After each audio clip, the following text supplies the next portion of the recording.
We're going to cover an advanced feature of calculated data, and that's the totalization function of it. Now, in another video, we covered how to use calculated data to do really quick calculations of maximum, minimum range. But on to totalization. So what totalization allows me to do is essentially take an integral of something. So what I have here is I have a tag, and I'll just move it over. So this is my flow rate. I have a flow rate in gallons per minute, and it's defined by this pi tag right here. And I'm interested, as I would be, in, well, given that this is my flow rate, how many gallons did I produce over a week? Right? So here is all the data I have. I have a lot of data. This is just the raw values I've been recording for gallons per minute of my flow rate. And I'm interested in, if I were to graph these, I've got the graph right here. You can see if I were to graph these, we can see what the values were doing over that time. So this is the flow rate over some period of time, and you can see that it ranges between 300 and 50.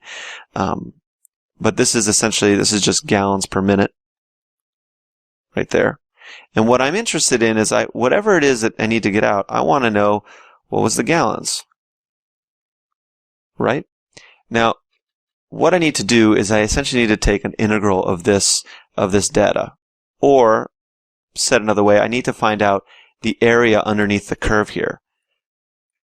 That will allow me to get gallons over this period of time. So this is a week. This is if you look at the dates down here, so this is over a week, and I'm interested in, over the week, how many gallons did I make? And in order to do that, I need to take a totalization or an integral of this data. All right, so back up to the top. And that's what calculated data allows you to do. You can just quickly come in here, and I'm just going to say calculated data, data item. Well, it's my pi tag right here, and the start time is clicking on G3. That's the start time. The end time is clicking on G4. Time interval, you don't need to use that right now. I'm interested in the number of gallons I had over the whole week. We'll see that in just a moment. And then I click apply, and I get a value. Now, at first, let's see here. This is supposed to be gallons. Gallons this week. And if you notice, 1,000, that's pretty low, actually, because it looks like I'm producing around 200 gallons per minute on average, and that would really quickly over a week go well over 1,000. So what's going on here? And we can check this, actually. So if I take an average of my data, so it's around 144 is this value here. That's the average flow rate.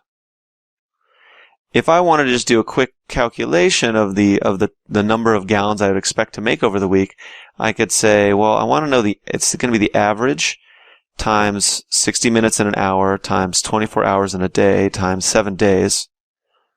That looks like about 1.5 million gallons, which is a lot different than what we calculated below. 1,000 versus 1.5 million. So what is going on here? Now, what it is that we have a rate that's in gallons per minute, and the thing is, pi tags are unitless. So if we're going to do a calculation with time as a variable, like every integral is a calculation with time as a variable, we need to know what the time unit is. And pi tags don't hold that. So we need to assume something. And what the pi server does when calculating a totalization, it assumes that we have units in gallons per day, or whatever rate we have is in per day. And you can imagine if this is gallons per day, then, well, 1034 suddenly seems reasonable. That actually makes sense. But we're interested in gallons per minute. It comes down to this conversion factor here. This allows us to convert time units from days to hours to minutes. And it goes with, you just put in number of minutes in a day, which is, for me, because I've done this before, I know that there's 1,440 minutes in a day. 1,440. I click apply, and suddenly you see this calculation is now in line with this calculation down here. They're both around 1.5 million. So we can see that these two are now in line with each other.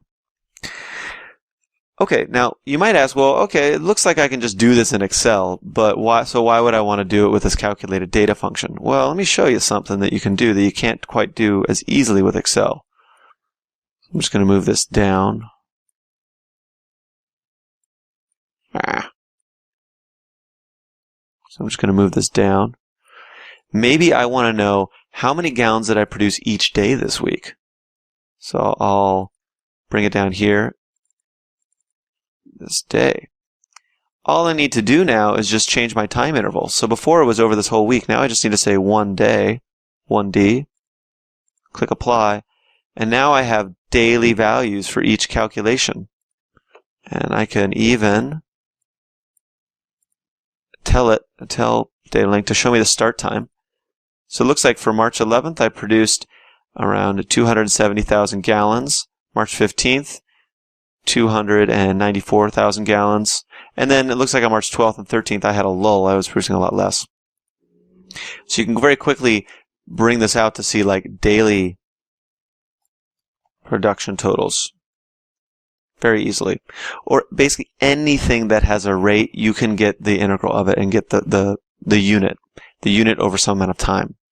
Also, the other big bonus about this, when you do the calculation this way with a calculated data query, you don't need all this stuff. You can just delete it from your sheet, and you don't need to carry it around with you. It can just be elsewhere.